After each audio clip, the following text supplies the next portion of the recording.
B काम my child. तुम इस तरह रोएगा तो आंट सिंथिया की आत्मा को तकलीफ पहुंचेगा। Don't cry, don't cry. Okay dad, अगर ऐसी बात है तो आई विल नॉट क्राई। और वैसे भी मेरा हस्बैंड मारियो ने आंटी को जीती जी क्या कम तंग किया होगा। बेटे, मारियो तुम्हारे साथ नहीं आया? उस बेशरम को क्या पता कि फैमिली का कीमत क्या होता है। नशे की हालत में पड़ा होगा किसी रोड पर। उसका इररिस्पॉन्सिबिलिटी ने तुम्हारा नहीं, पूरा गोम्स फैमिली का लाइफ बर्बाद कर दिया बेटे।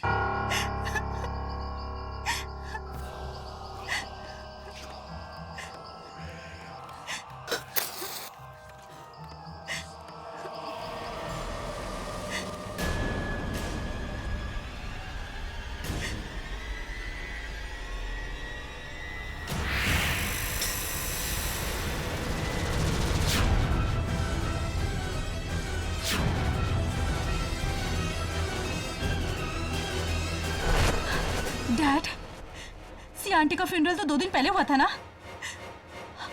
और ये टॉम्बस्टोन भी नया है। इस पे इतना बड़ा क्रैक, इस पे इतना बड़ा क्रैक कैसे आया?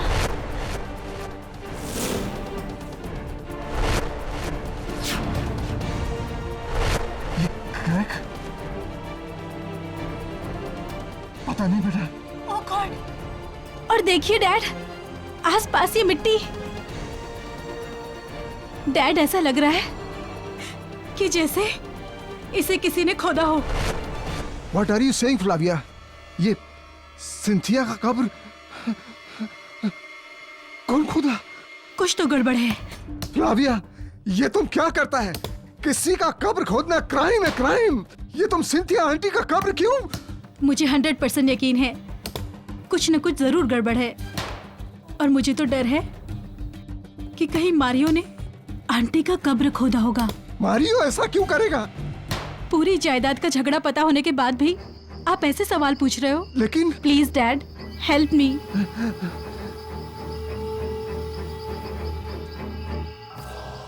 खोलिए उसे।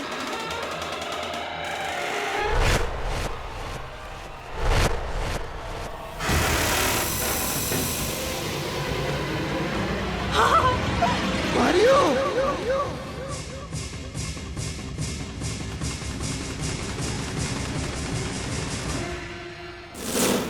डियर आंट सिंथिया, आपको आपकी ये नीज एमिली बहुत मिस करेगी। काश आप भी हमारे साथ होती।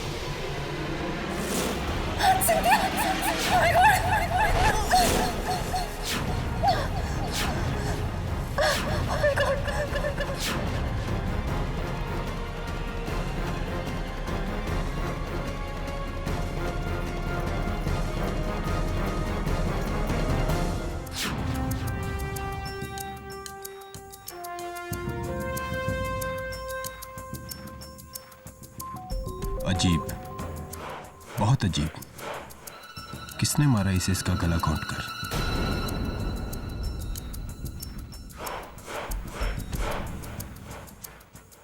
गले में चेन डालकर मारा इसे। ये देखो, इसके गले पे चेन की कड़ियों के निशान साफ दिखाई दे रहे हैं। साफ? ये चेन मिली बार कोने में।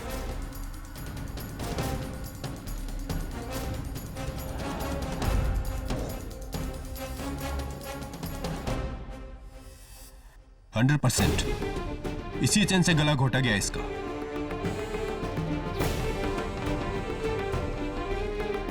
और रिचर्ड, मेरी भांजी एमिली का पति।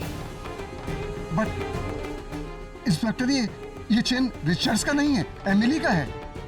एमिली रहती कहाँ है? रिचर्ड, आंट सिंथिया की बॉडी हमारे घर पे, इतनी दूर उस ग्रेवयार्ड से। नहीं, मुझे नहीं पता कैसे। अब मैं क्या करूं?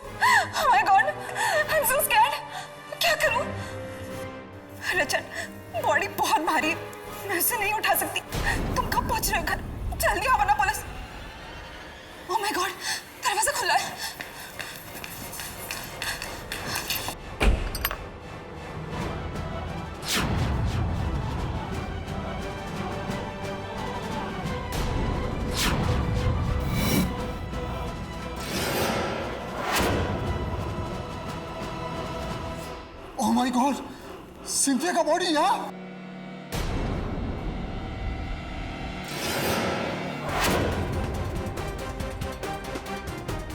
मुझे कुछ नहीं पता, मैंने कुछ नहीं किया। ये सब मारियो की चाल है, उसी ने मुझे फंसाया है।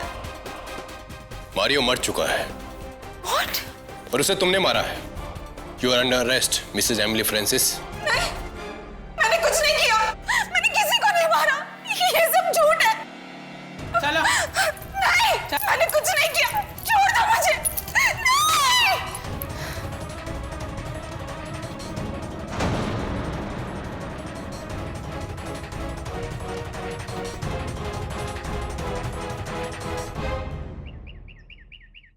मिसेस बिलमोरिया, क्या आप लोग जानते हैं कि कब्रिस्तान के चारों ओर जो दीवारें होती हैं वो इतनी ऊंची क्यों होती? नहीं सर, क्यों? सिंपल, क्योंकि ये रिंगटोन तुमने लगाई है मेरे फोन पे। Yes sir. Bad ringtone. Hello, Richard Francis तुम्हारे पास अपनी बीवी का केस लेकर आएगा। उसका केस मत लेना, वरना पछताओगे। अच्छा, really? Thank you for the advice. लेकिन आप कौन? Hello hello, that's weird. Like your ringtone, that's also weird. Please change it. Yes sir. So I'll get that.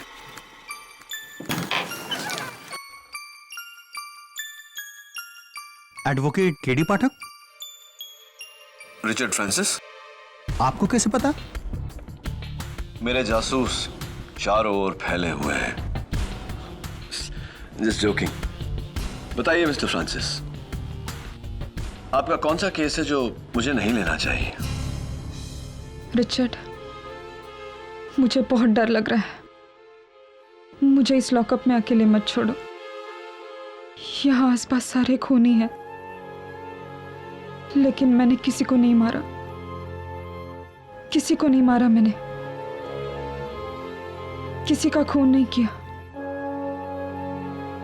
किसी को नहीं मारा मैंने।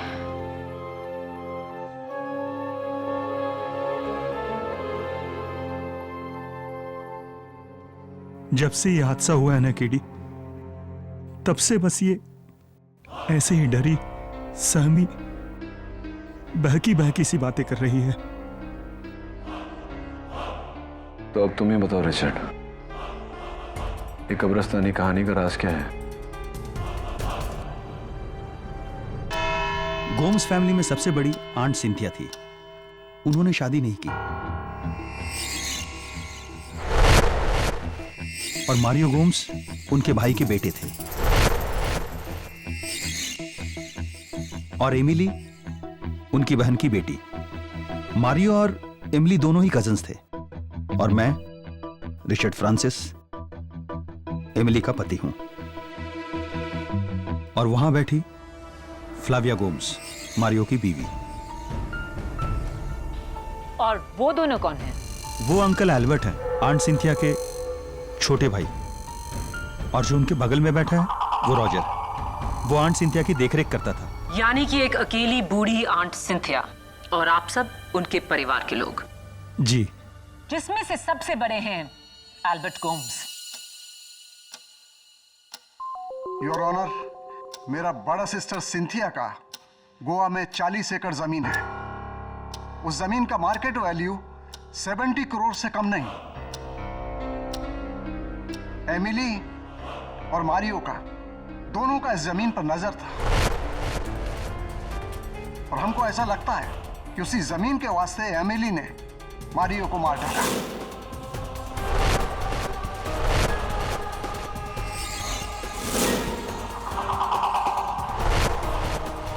मेरा भी यही शक है योर ऑनर। 8 मार्च को सेंट मार्क्स कब्रिस्तान से जब पुलिस को सिंथिया गोम्स की कब्र से उनके भतीजे मारियो गोम्स की लाश मिली, तो उसके साथ एमिली की ये चेन भी मिली, जिससे मारियो गोम्स का गला घोटा गया था।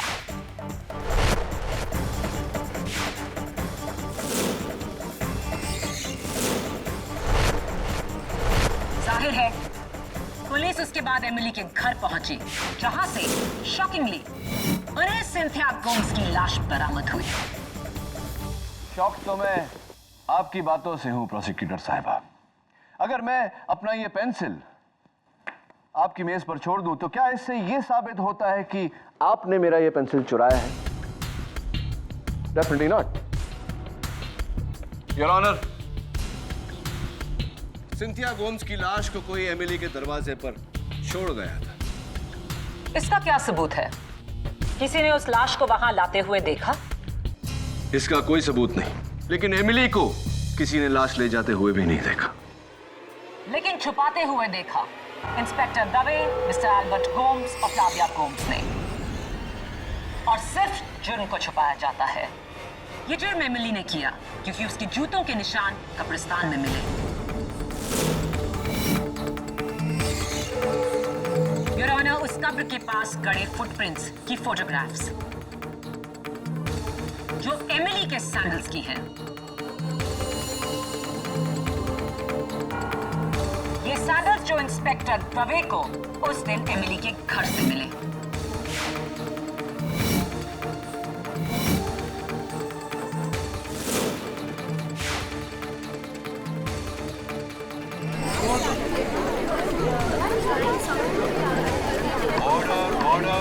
और इन सैंडल्स पर जो मिट्टी है उसी कब्रिस्तान की है।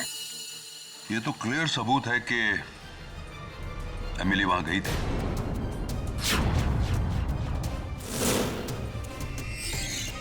और इतना बेहतरीन प्लान लेकर मारियो को मारकर उसकी लाश को ऐसी जगह छुपाना जहां उसे ढूंढने की कोई सोच भी नहीं सकता। एक कब्रिस्तान की 6 फुट नीचे कब्र में, कब्र भी किसी और के नाम की, आंटी सिंथिया, जिसे 2 दिन पहले ही 100 लोगों ने दफन होते हुए देखा। कहना पड़ेगा एक्सीलेंट हाइडिंग प्लेस एमिली, लेकिन अफसोस सिंथिया की लाश को ठिकाने लगाते हुए इंस्पेक्टर दवे ने एमिली को रंगे हाथों पकड़ा और जीनियस प्लान फ्लॉप हो गया। योर ऑनर, मुझे प्रोसिक्यूटर साहिबा को याद दिलाने की कोई जरूरत नहीं कि हर मर्डर का एक मोटिव होता है, कत्ल की वजह। और एमिली के पास कत्ल की कोई वजह नहीं थी, क्योंकि आंटी सिंथिया ने खुद अपनी जायदाद इसी वसीयत में एमिली के नाम लिख दी थी। अजीब बात है मिस्टर डिफेंस काउंसिल। बिल्कुल एक ऐसी वसीयत मेरे पास भी है जिसमें जायदाद का वारिस एमिली नहीं, मारियो गोम्स है।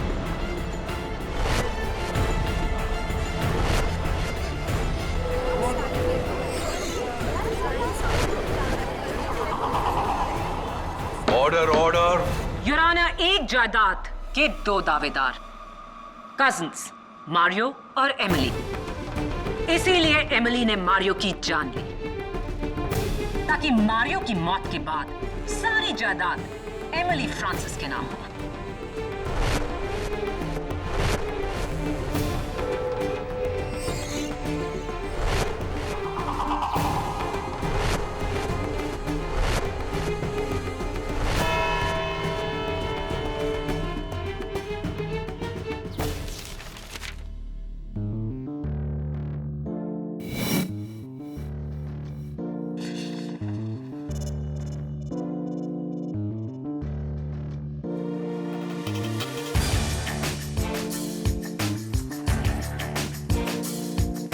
एक ही इंसान 2 अलग अलग वसीयत क्यों बनाएगा? मैटर वही, डेट भी सेम, सिर्फ नाम अलग। नियति, आंटी सिंथिया कहां तक पढ़ी थी? सर, रिपोर्ट के मुताबिक वो एक एमकॉम ऑनर्स थी। एमकॉम? फिर सिग्नेचर की जगह अंगूठा क्यों लगाया? स्ट्रेंज। May be not. नियति, पार्किंसंस डिजीज था उन्हें। वो क्या है? मिसेस बिलमोरिया, पार्किंसंस डिजीज, जहां मरीज के हाथ पांव हिलते हैं ट्रेमर होते हैं, इसीलिए वो पेन उठाकर सीधा सिग्नेचर नहीं कर पाते, जिसके कारण आंटी सिंथिया ने अंगूठा लगाया था। Please change this ringtone. KD Pathak, KD Pathak, इस केस को छोड़ दो वरना पछताओगे। सुनिए मिस्टर धमकी वाले, मैं हेलो हेलो। वो इच धमकी वाला फोन? तुम ये कॉल ट्रेस क्यों नहीं कर सकते? अनट्रेसेबल नंबर है मिसेस बिलमोरिया। नेवर माइंड, वो उसका काम कर रहा है, हम अपना काम करेंगे। नियति,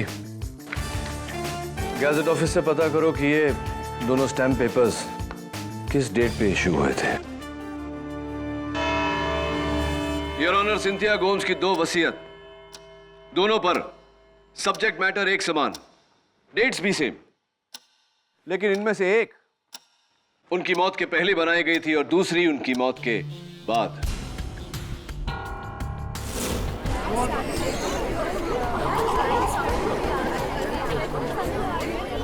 ऑर्डर ऑर्डर। केडी, ये तुम कैसे कह सकते हो? योर ऑनर, गवर्नमेंट रेगुलेशंस के मुताबिक जब भी कोई स्टैम्प पेपर इशू किया जाता है तो रजिस्टर में उसका डेट ऑफ इशू दर्ज किया जाता है। एमिली गोम्स के नाम जो वसीयत है उसका स्टैम्प पेपर 9 महीने पहले इशू किया गया था, लेकिन मारियो गोम्स के नाम जो वसीयत है उसका स्टैम्प पेपर सिंथिया गोम्स के मौत के 2 दिन बाद इशू किया गया है।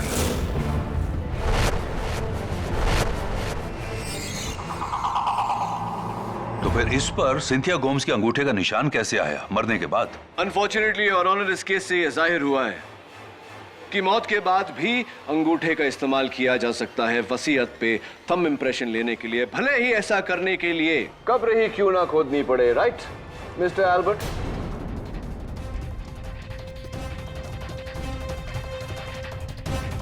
मिस्टर एल्बर्ट, ये कब्र खोदने का शवल आपका ही है या नहीं? इज इट योर्स और नॉट?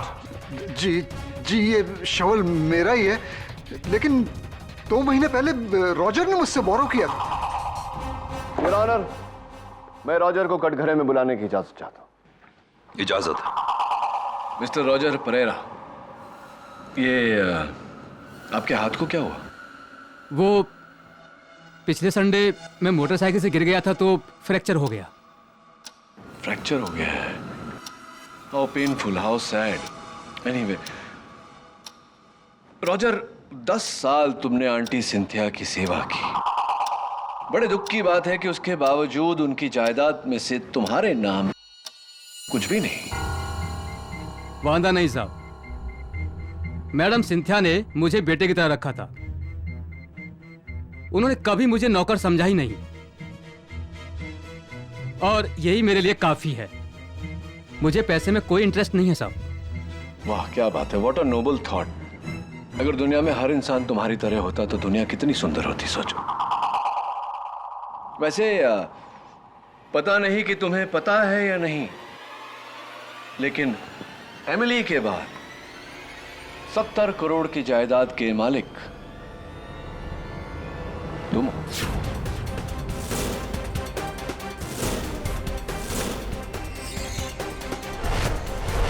यानी कि अगर एमिली को कुछ हो जाता है, फांसी हो जाती है या उम्र कैद भी हो जाती है, तो तुम सीधा डायरेक्ट नौकर से मालिक। क्या?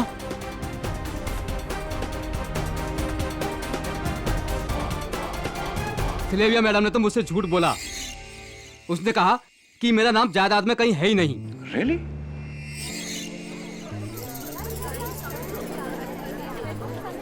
यानी ये पूरा हिस्सा ये लेना चाहती है? नहीं, मुझे मेरा हिस्सा चाहिए। हाँ, और मिलना भी चाहिए तुम्हें तुम्हारा शेयर। लेकिन उससे पहले मैं ये जानना चाहता हूँ कि कमेलियन क्या होता है, जानते हो तुम? गिरगिट जो रंग बदलता रहता है।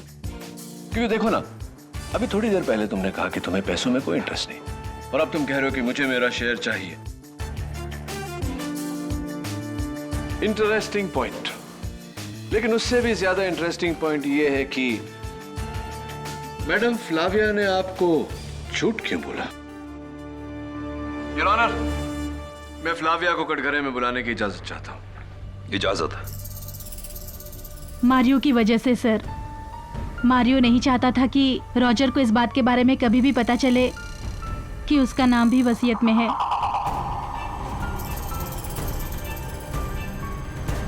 मारियो ने मुझे धमकी दी थी कि ये बात मैं उसे कभी ना बताऊं। पति ने पत्नी को धमकी दी। It's not a good thing, not good at all. कैसा पति था मारियो? मारियो एकदम अच्छा पति नहीं था। वो घर में कम और बार में ज्यादा रहता था।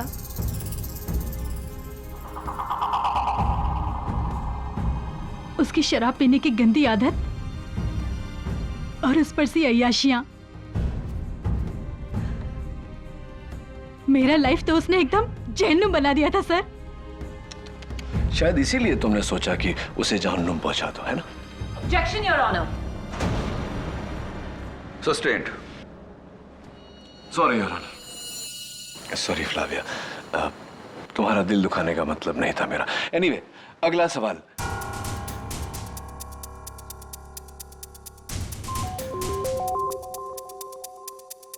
योर ऑनर, इस केस का एक बहुत ही अहम विटनेस पुलिस की गिरफ्त में आया है। उस कब्रिस्तान का पहरेदार पीटर डिसूजा। मेरी आपसे दरख्वास्त है कि मैं उसे अदालत में पेश कर सकूं। Your honour, this is incorrect procedure. इस विटनेस के बारे में डिफेंस को बताया ही नहीं गया। पीटर की गिरफ्तारी 1 घंटे पहले हुई। मुझे भी अभी पता चला है your honour. KD, murder case में ऐसी अहम गवाही को रोका नहीं जा सकता। पीटर डिसूजा को पेश किया जाए।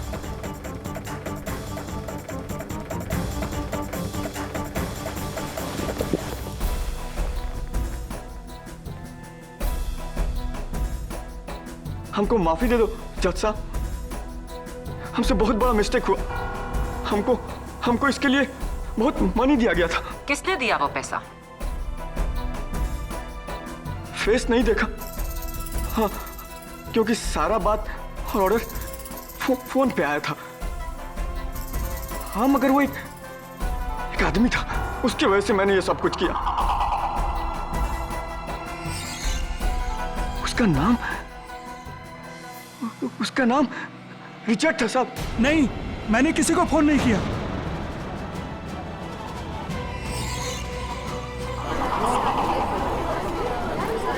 Order order. मिस्टर रिचर्ड, आप बैठ जाइए। मेरा शक सही निकला योर ऑनर। ये पूरी साजिश अकेली एमिली की नहीं थी।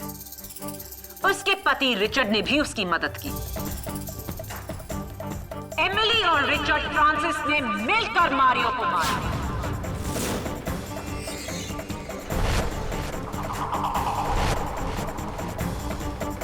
Your honour, may I approach the bench?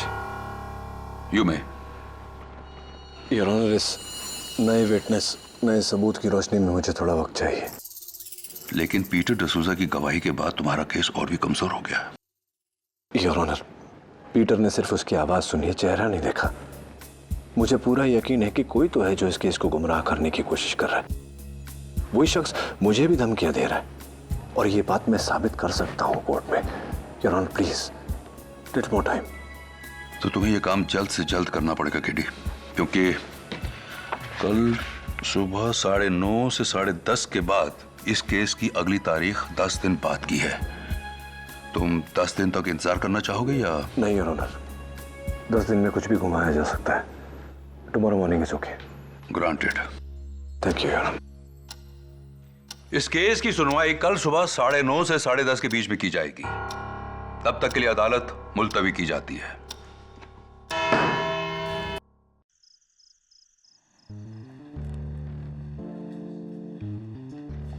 Albert, Roger, Flavia, Richard, ये चारों अभी भी शक के दायरे में। इन चारों में से कोई भी हो सकता है या फिर कोई और।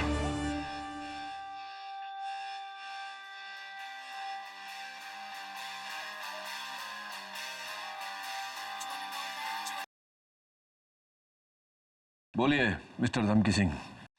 कल सुबह अदालत मत आना, वरना मारियो के साथ जो हुआ तेरे साथ भी होगा केडी। Bloody idiot। किसी का खून नहीं किया, किसी को नहीं मारा मैंने। जी ये शवल मेरा ही है, लेकिन 2 महीने पहले रॉजर ने मुझसे बोरो किया था। नहीं, मुझे मेरा हिस्सा चाहिए। मारियो एकदम अच्छा पति नहीं था। उसका नाम रिचर्ड था साहब। नहीं, मैंने किसी को फोन नहीं किया। मेरा शक सही निकला योर ऑनर। एमिली और रिचर्ड फ्रांसिस ने मिलकर मारियो को मारा।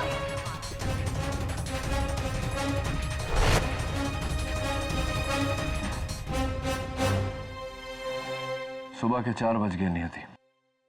चलो तुम्हें घर छोड़ देता हूँ। सर लेकिन आप? मुझे जाना है अभी Saint Mark's graveyard.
Good bye KD.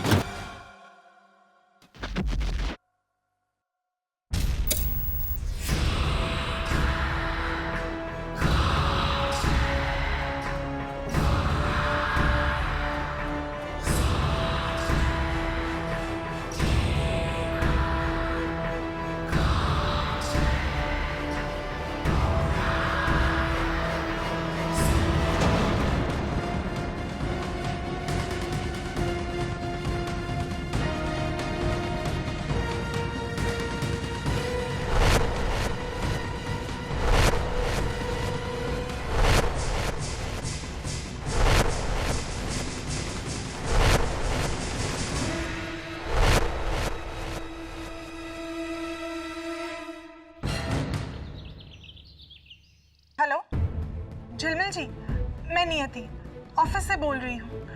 KD sir अब तक ऑफिस ही नहीं आए और 9:30 बजे हमें कोर्ट पे पहुँचना है। जी मैंने उनका फ़ोन ट्राई किया और बिल्कुल आउट ऑफ रीच है। हाँ, सुबह के 4:30 बजे वो कब्रिस्तान गए थे। I mean I hope he is okay. I am worried.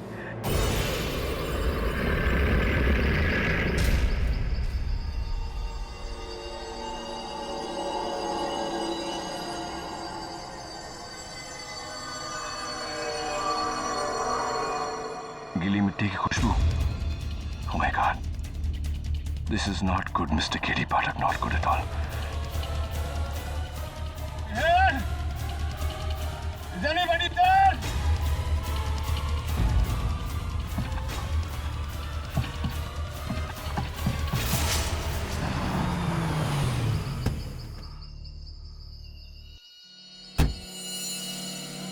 KD sir की गाड़ी।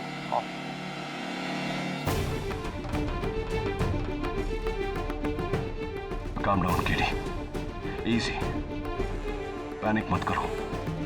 पैनिक करोगे तो सांसें तेज चलेगी, ऑक्सीजन खत्म हो जाएगा। Easy. You can do it. Okay.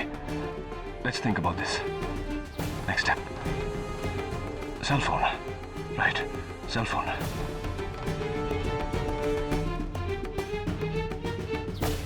जरूर सर अंदर हो गए।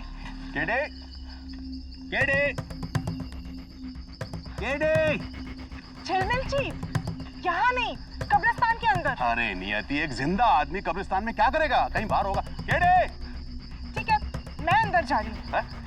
नियति, लड़की मरवाएगी क्या? KD sir, sir, sir.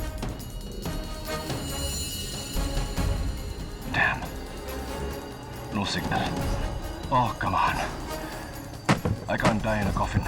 Alive. That's very silly.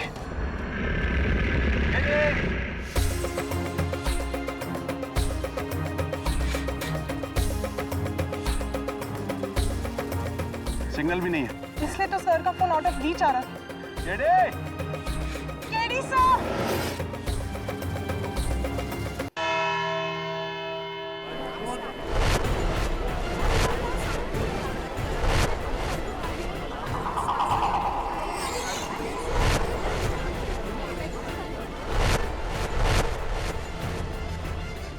KD कहाँ रह गया है? अजीब बात है, इतने सालों में कभी किसी केस में वो लेट नहीं आया। अभी आज क्या हो गया? ओह गॉड! अब तो केस का वक्त हो गया है। हमें कोर्ट चलना होगा। क्या करें? तो मैं तब से यही तो कह रहा हूँ ना नियति, चलो। नियति का टेक्नो रिंग ट्यून बजाता हूँ, शायद कोई सुन ले।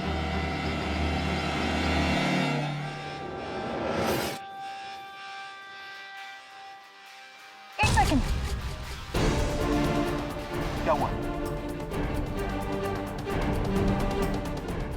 यहाँ से कुछ आवाज आ रही है, कोई इंग्लिश गाने की। गाने की? हाँ, हो सकता है ये किसी डीजे की कब्र होगी। अंदर भी बचा रहा होगा बेचारा। टेक्नो बीट्स, मेरा रिंगटोन। कान बज रहे हैं तुम्हारे कान। कब्रिस्तान है ये। अभी चलो, लेट हो रहे हैं, कोर्ट मुकदमा शुरू हो गया होगा। चलते। योर ऑनर, आधा घंटा हो गया है और केडी का कोई नामो निशान नहीं। Well KD, I think you are finished. Cell phone पे सिग्नल नहीं, कोई तेरी आवाज नहीं सुन रहा।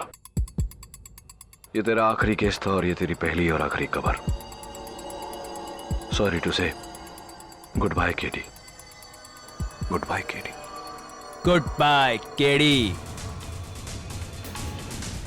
ओ माय गॉड, अब समझ में आया मारियो का खून किसने किया, लेकिन क्या फायदा? कैसे साबित करूंगा कॉफिन में? योर ऑनर, मेरी राय है आप इस केस का फैसला सुना दीजिए।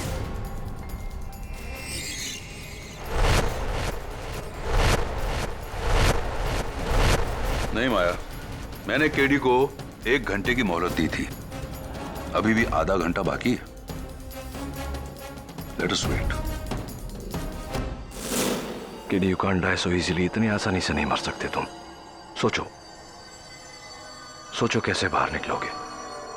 कार कीज, गाड़ी की चाबी, गाड़ी का सिक्योरिटी लॉक, शायद कोई देख ले। रेडियो सेंसर्स दीवारों से पास होते हैं।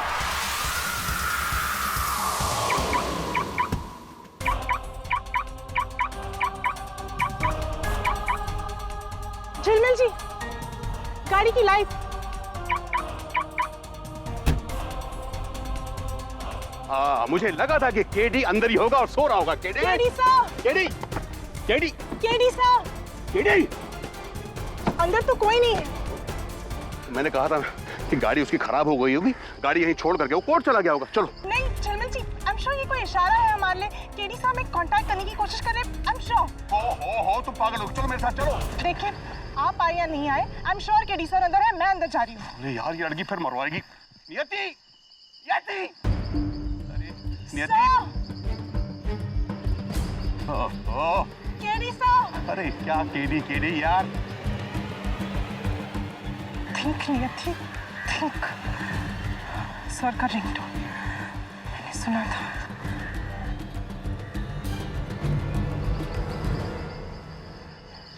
इस कबर में।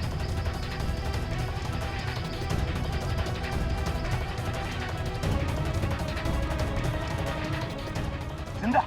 हाँ। नियति, तुम पागल हो गई क्या? इस कबर के अंदर केडी जिंदा? ऐसा कभी नहीं हो सकता।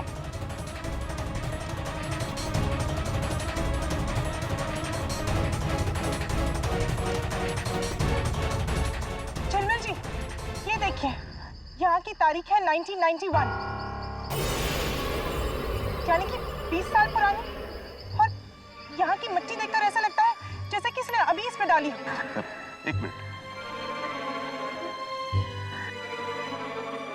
आई एम वेरी सॉरी नियति। क्या हुआ? नहीं, मुझे लगा था कि कुछ तुम में, लेकिन नहीं, इंटेलिजेंट, फैंटास्टिक। क्या तुमने ढूंढ निकाला। एकदम इस कब्र की मिट्टी ताजा है, ऐसा लगता है कि अभी अभी ये कब्र को दफनाया गया है। झिलमिल जी, हमें ये खोदना होगा अभी इसी वक्त। मैं नहीं खोदूंगा कब्र। लेकिन आप ही तो। नहीं, मैं कब्र को हाथ नहीं लगा सकता। मैं अच्छा ठीक है, आप किसी की मदद तो ले सकते हैं ना।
With due respect, Your Honor, KD का ये कोर्ट हियरिंग मिस करना साफ कहता है कि उसके पास अपनी क्लाइंट की बेगुनाही का कोई सबूत नहीं। प्रोसिक्यूशन की गुजारिश है कि आप इस केस का फैसला सुनाएं। ठीक है।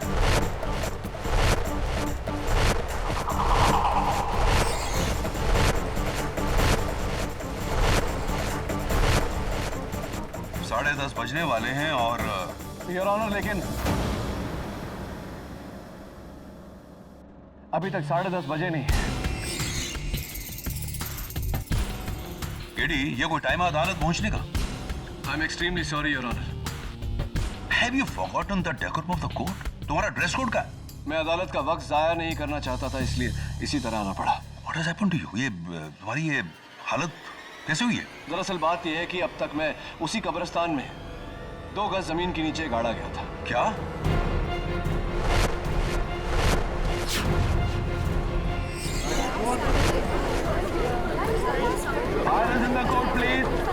किसकी हरकत है ये?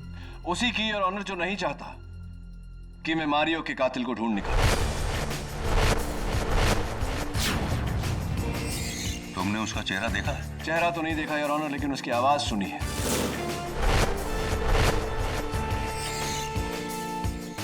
कौन है?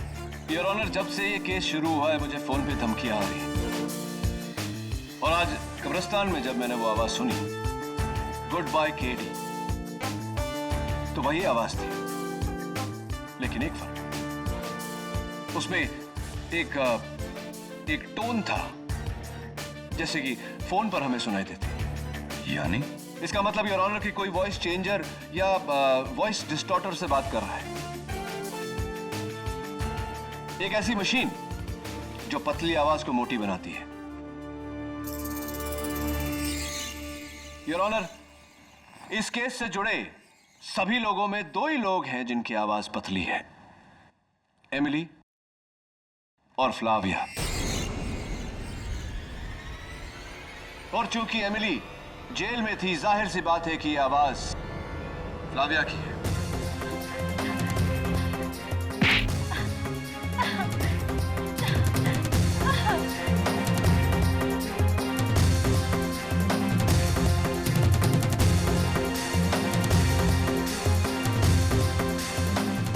मेरा हस्बैंड मारियो और मेरे डैड एल्बर्ट दोनों ने मिलकर एक झूठी वसीयत तैयार की और उसके ऊपर सिंथिया आंटी के लाश के अंगूठे का निशान लगाया।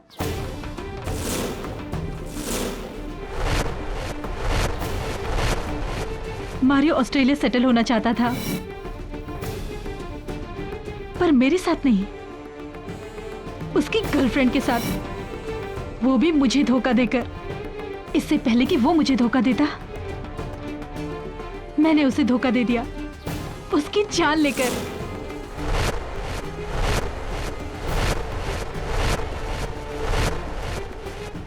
उस दिन मैं एमिली के घर गई।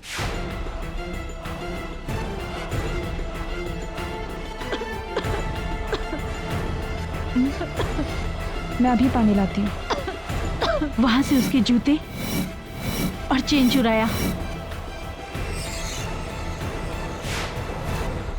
और उसी चेन से मैंने अपने पति का मर्डर कर दिया।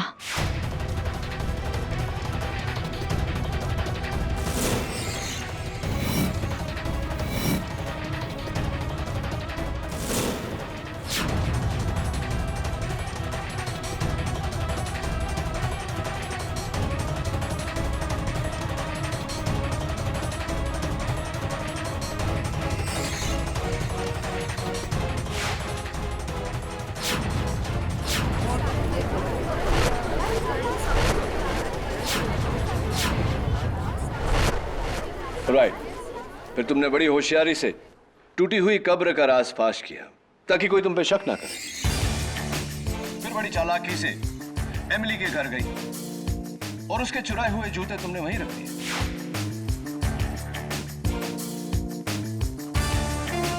ताकि दवे को इन्वेस्टिगेशन के दौरान वो वहां से बरामद हो।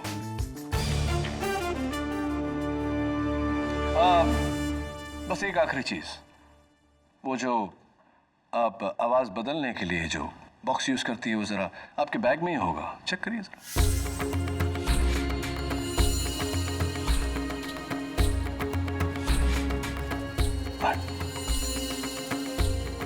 इस वॉइस चेंजर के जरिए मैंने कब्रिस्तान के कब्र खोदने वालों को रिश्वत दी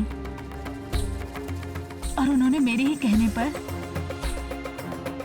मारियो की लाश वहीं पर दफन कर दी और आंटी सिंथिया की लाश एमिली के घर छोड़ दी।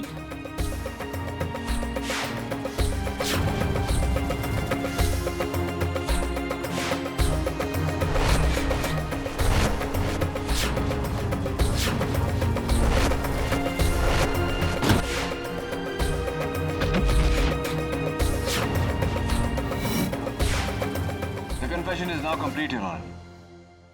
फ्लावियो गोम्स के इकबाल जुर्म के बाद अदालत उन्हें फौरन हिरासत में लेने का हुक्म देती है। नहीं, नहीं, मैंने कुछ गलत नहीं किया है। मैंने कुछ गलत नहीं किया है। छोड़ो मुझे।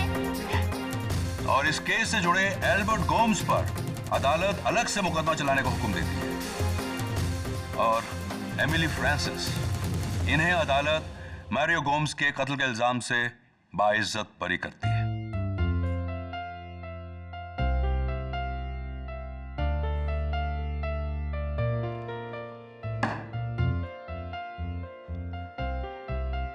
लगता है तुम मेरा पीछा कब्र में जाने के बाद भी नहीं छोड़ोगे केडी। पन इंटेंडेड और अनइंटेंडेड।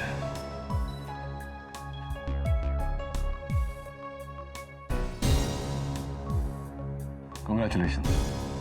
अब सॉरी, हाथ नहीं मिला सकता, हाथ जरा काले हो गए, लेकिन अच्छा है मुंह काला होते होते बच गया। Thank you so much. All the best to both of you. Well done sir. Graveyard mystery solved. अब उस ग्रेवयार्ड रिडल का भी जवाब दे दीजिए ना प्लीज। इन्होंने पहले मुझे बहुत फनी लगता था, लेकिन खुद कब्र में जाने के बाद I don't find it funny anymore. Sir please, मुझे जानना है। I am very curious. Sir नहीं, प्लीज बताइए ना, क्यों कब्रिस्तान के चारों ओर ऐसी ऊंची ऊंची दीवारें होती हैं? Why? Okay, if you insist. कब्रिस्तान के चारों ओर ऊंची दीवारें होती है क्योंकि लोग अंदर घुसने को मरते हैं। See, I told you it's not funny anymore. Am I right or am I right?